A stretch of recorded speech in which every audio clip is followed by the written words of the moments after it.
listeners, to this edition of Speaker Hub's Featured Speakers. In this session, we are talking with Yacine Kouhen, a communications specialist who focuses on training individuals to become better speakers. Today, he'll speak with us about how he uses creativity in his workshops to help attendees communicate on a higher level. All right, Yacine, so can you start us off by telling us what you do? I'm a coach in communication and a copywriter. And how did you get started in communications? Actually, for about 5 years, I used to work in a different field in diplomacy. And I came to Brussels and I was still working in this sort of international relation project management stuff. And I just wanted to be independent and do my own projects. And once a guy came and gave us a training in presentation skills. And I thought, wow, that's really cool because I love doing this. And I was just curious if I could be able to transmit this knowledge. Okay. So I sort of started, I didn't study it properly in the university or anything. I just, with my job, I started a program independently within an association. And I sort of learned on the spot how to train people. And after about a year of doing it sort of in this association, people who were coming in the training started to spread the word, and I got proper contracts with companies. And eventually I got sort of handled by one of the big agencies here in Brussels who work with the European institutions and other private companies. So I mostly work with them and sometimes with other clients, word of mouth. Okay. What attracted you to communications in particular? The fact that, first of all, I saw so many people giving conferences in Brussels. You know what it's like, when you evolve in this sort of Euro bubble. You have many people giving talks and having to talk in public, and many of them were just boring. There's no other way to put it. It is. I mean, it is true. And you ask anyone, who go to conferences, most speakers don't really know. And it's a shame because they have very interesting things to say, things that actually matter. And I thought, okay, I just want to be able to, if possible, help those people communicate, because communicating is sharing something. I think it's very, communication is amazing. You can solve so many problems. You can pass on so many messages and really make a difference in your personal life and in your job. So that's, something I've always been passionate about. So would you say that's kind of your mission, or that's what inspires you, is improving communication in other people? Exactly. I love the idea of myself. I love communicating, but there's another dimension when it comes to coaching people doing it.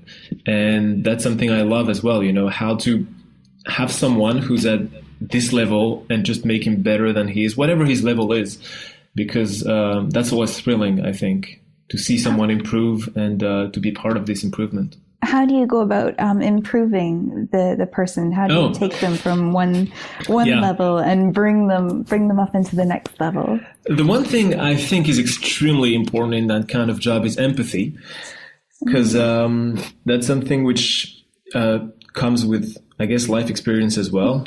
And women are much better at this than men, actually. But I have to work on it. But it is true. I mean, you have someone in front of you, and my job is to sort of feel this person. When you shake someone's hand or you just observe, and you have a feeling. And then, of course, you have different exercises. I mean, I do different exercises, sort of warm-ups, which help me identify the weak points, the strong points of the person, the strength and the weaknesses, basically. And then my approach is that I like to work on the strength, to build on them, and to tell the person in front of me, okay, you're good at this, and now we're going to improve this other stuff. Because many people actually don't realize that they have strong points. They come to a training and saying, yeah, but I'm not creative, or I'm not this, or they can't to devaluate themselves. So it's a part of improving their self-esteem and then also giving them some tips on how to improve. Absolutely. Exactly.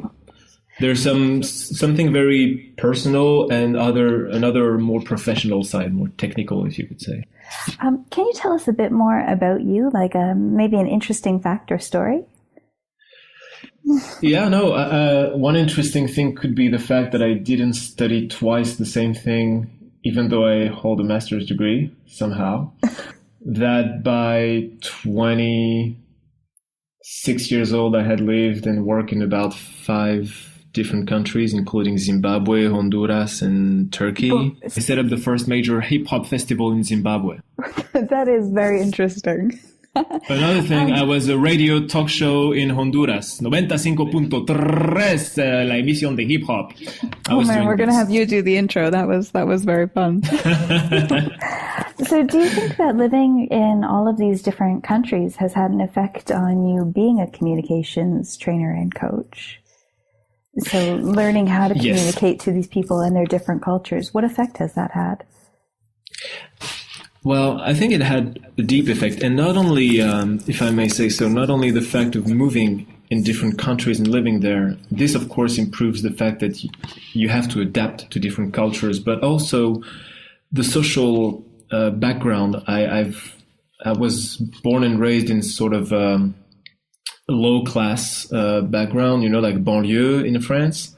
And then moved into like upper class, social classes for my studies and my job. So you have, in the end, sort of a wide spectrum of the different kind of people you can talk to. I know how to talk to a guy from the hood in France or to a diplomat from whichever African country. And this helps me a lot when I do a training, because I give trainings to many different kind of people.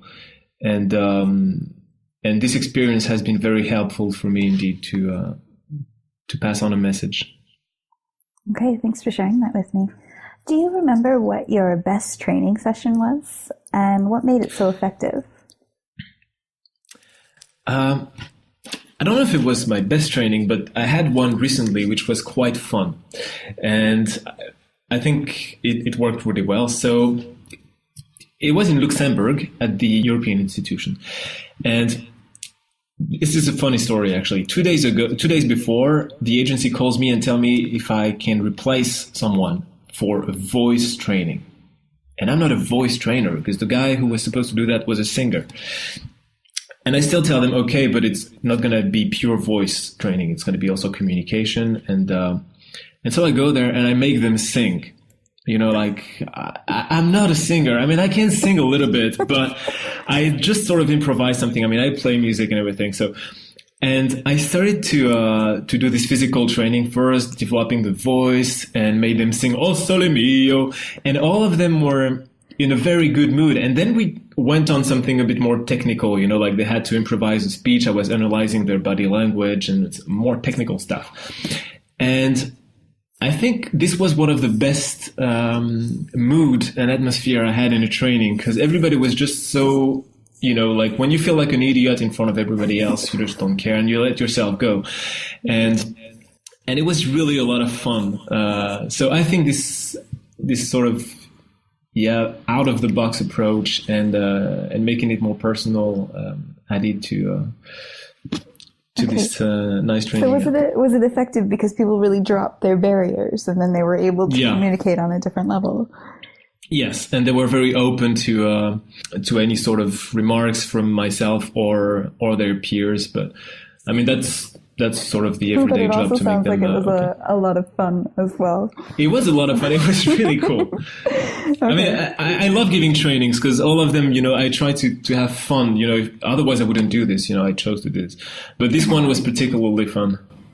So what's the biggest problem with communication that you see coming into the different companies, both in the European Union and in the private sector?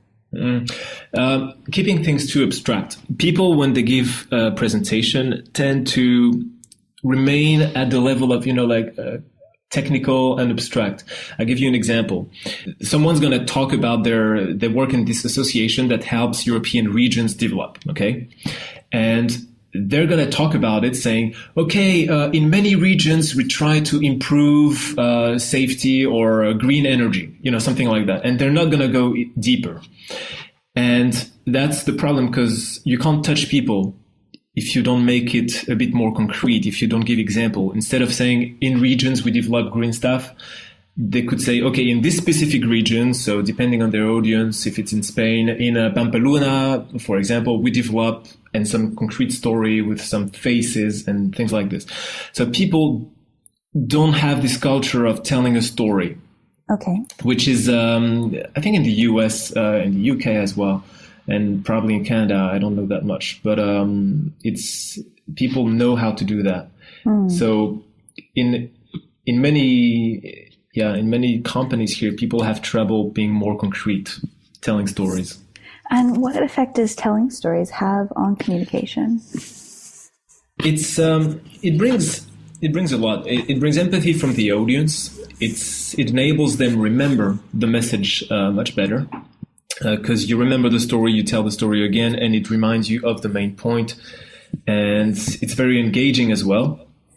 It makes abstract things much more concrete. And I work a lot with TEDx Brussels here, which is, I think it's the second biggest after the official TEDs. And they got amazing speakers, and I had the luck to work with them and to train them. And this is what TED is basically based on, telling stories to generate, to touch people emotionally and not just intellectually. So what's one thing that you've learned about preparing training sessions that you could share with our audience? Studying the company, I guess, knowing who you're going to train, and what their culture is, and preparing them well to what you're about to give them. I think I always make sure basically that people know what to expect. Instead of them going in blindly, if you know who you're talking to and what their company culture looks like, it's far more effective. Yeah, because you're not going to talk the same way to people from Bayer, for example, with whom we worked with Andras, and business school students. I mean, the level of language is not going to be the same, etc., etc. Okay. On that note, what's one piece of advice you would offer our listeners when it comes to communication? Probably the fact that whatever you talk about, whatever you communicate on, you have to be convinced that it's worth sharing. If you didn't convince yourself about this before, you can't expect to convince anyone else. You can't fool anyone. And this is essential in any communication. And even politicians, to give concrete examples, like they often say, yeah, politicians often lie when they talk. They don't believe what they say. I can guarantee you 100% that whatever comes out of their mouth when they pronounce a speech, they truly are convinced about it. Maybe 5 minutes later, they forget. But no, it's true. They have the appropriate technique to put them into a frame of mind where they say, I believe what I'm saying right now. And this is essential whenever we communicate on. That's a very good piece of advice. Thank you, Yacine. So what's next for you? Right now, I'm setting up my new website.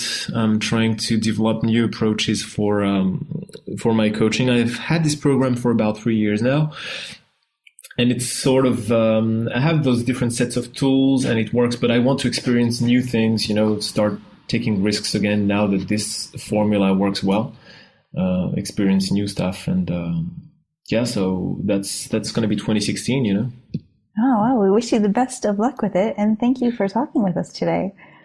Thank you very much, Esther. It was a pleasure. This has been Esther Snippa with Speaker Hub, speaking with Yacine Kouhen about how to effectively communicate. Stay tuned for our next episode for more insights from our speakers at www.speakerhub.com.